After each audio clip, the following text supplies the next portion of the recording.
పాపులను రక్షించుటకు యేసుక్రీస్తు ప్రభువారు ఈ లోకానికి వచ్చాడంట. ఎందుకు వచ్చాడు?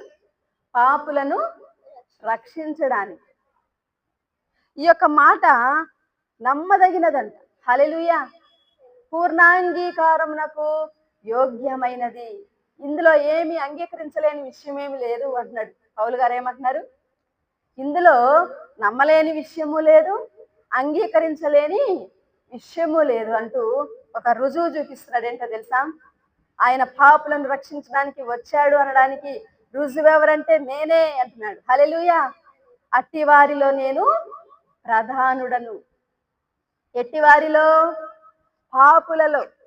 పాపులలో నుండి రక్షింపబడిన వారిలో నేను ప్రధానుడని అంటున్నాడు.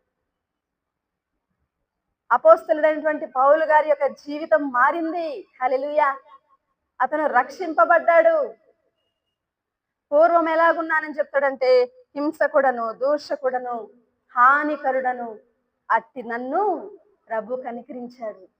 నేను పాపులలో ప్రధానుడని అంటాడు. ఎవరైనా ఒప్పుకుంటారండి? ఇట్లాగా ఒప్పుకుంటారా? నేను పాపుల్లో ప్రధానుడనండి, ప్రధానురాలిని.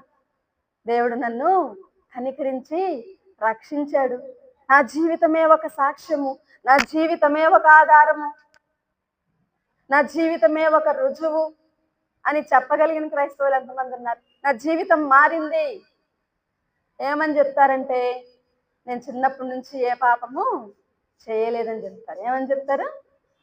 చిన్నప్పటి నుండి నేనే పాపం చేయలేదు అలా చెప్తారు. కానీ పాపినైన నన్ను ప్రభు రక్షించాడు అని చెప్పేవాళ్ళు ఎంతమంది?